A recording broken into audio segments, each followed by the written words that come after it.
রমজান এমন একটি মাস যার নেকি খাতা কলমে হিসাব করা যায় না। যারা বলেছে অন্য মাসে 1 টাকা দান করলে যত নেকি হয়, রমজান মাসে দান করলে তার 69 গুণ নেকি বেশি হয়, এ হাদিস জাল, এ হাদিস একেবারেই মিথ্যে। আল্লাহ রাসূলের বিশাল রহমতকে হাদিস দিয়ে ঢেকে দেওয়া হয়েছে। অন্য মাসে 1 টাকা দান করলে যত নেকি হয়, রমজান মাসে 1 টাকা দান করলে তার চেয়ে কত বেশি নেকি হয়।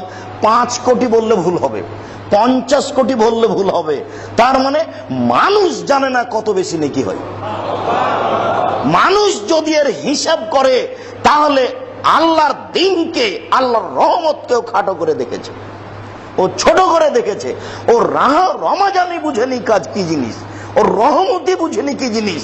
তুলনায় নেই, হিসাবই নেই, সংখ্যাই নেই, ওই সংখ্যা আল্লাহ জানে। আবু হুরায়রা রাদিয়াল্লাহু তাআলা আনহু বলেন, রাসূল সাল্লাল্লাহু আলাইহি ওয়াসাল্লাম বলেছেন, এজা দাখালা আউয়ালু শাহরে রমজান, যখন রমজানের প্রথম দিন আসে তখন আকাশ থেকে চিৎকারকারী বলে, ইয়া বাগিয়াল খায়রে আকবিল, হে কল্যাণকামী তুমি সামনের দিকে আগিয়ে আসো।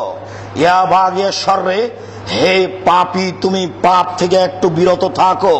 ওয়ালিল্লাহি উতকাউ মিনান নার, আর আল্লাহর জন্য, আল্লাহর পক্ষ থেকে এই মাসে জাহান্নাম থেকে মুক্তি ঘোষণা রয়েছে। আল্লাহর পক্ষ থেকে এই মাসে জাহান্নামের মুক্তি ঘোষণা রয়েছে। আল্লাহর পক্ষ থেকে এই মাসে জাহান্নাম থেকে মুক্তি ঘোষণা হয়েছে।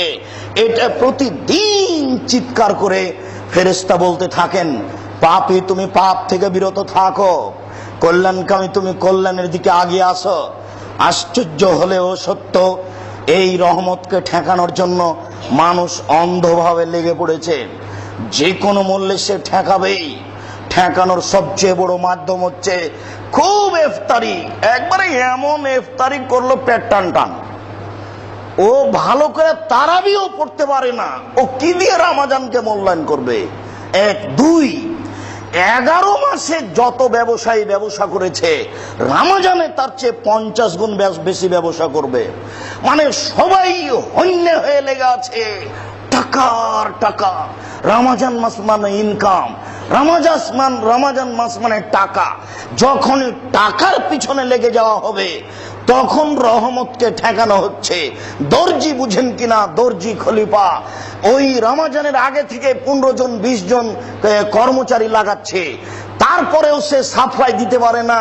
দিন রাত চলছে, কাপড় বানাচ্ছে। আর আপনার স্ত্রী এত বোকা মহিলা, আবার এটা পুরাতন ঢাকা, শোকে যে 20 খান শাড়ি আছে, এরপরেও আরো 10টা শাড়ির প্রস্তাব দিয়েছে।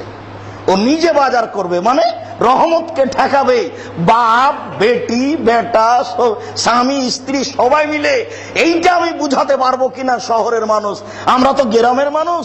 আমরা ছাগলের রশি ধরে সামনের দিকে টানতাম, যখন বৃষ্টি হতো তখন সামনের দিক থেকে ছাগলের রশি ধরে টানিয়েন তো দেখি। বুঝাতে পারিনি কথা। ছাগল 2 পা সামনের দিকে লাগাই, আপনি শক্তি করে কোলাতে পারবে না। মানুষকে দেখে মনে হচ্ছে রহমতের মাসকে এইভাবে ঠেকিয়ে ধরে আছে। কারো গায়ে যেন এসে রহমত না লাগে। ছেলে মেয়ে স্ত্রী সবাই আশ্চর্য।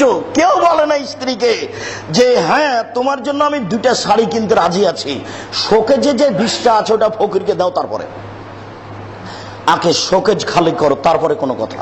কেউ বলে না। সবাই যে ব্যবসায়ী, সবাই যে হাট বাজার করছে। মহিলারা 11 মাসে যতবার বাজার গেছে, রমজান মাসে তার চেয়ে অন্তত 100 বার বেশি হবে, 1000 বার বেশি হবে। তার মানে ও বোকা সেজে গেছে, হন্যে হয়ে লেগে গেছে, খালি বাজার আর বাজার। রমজান মাসে বাজারে ঢোকা যায় না, আর সিনেমা আর টিভি আর বই আর পুস্তক, জেনা আর জেনা, রাস্তাঘাটে জেনা। এই পুরাতন ঢাকার মোড়ে মোড়ে নগদ জেনার বই বিক্রি হচ্ছে, নগদ জেনার ওই সিডি ক্যাসেট বিক্রি হচ্ছে। রমজানকে ঠেকানোর জন্য কত পথ, আপনাকে আমি কি দিয়ে বুঝাই। রমজান মাস আসলে প্রত্যেক রাতে, প্রত্যেক দিন আকাশ থেকে চিৎকার করে বলে, হে কল্যাণকামী, তুমি কল্যাণের দিকে আগিয়ে আসো, হে পাপী, তুমি পাপ থেকে বিরত হও। এই হাদিসের সরাসরি উল্টা, সব কাজ উল্টা। সবই যে উল্টা,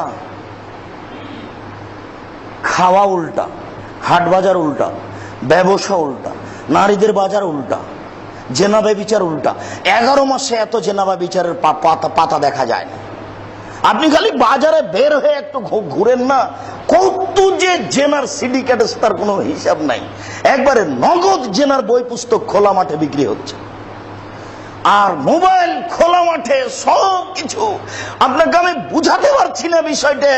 তার মানে আল্লাহ রাসূল যা বলেছেন মানুষ তার হুবহু উল্টা।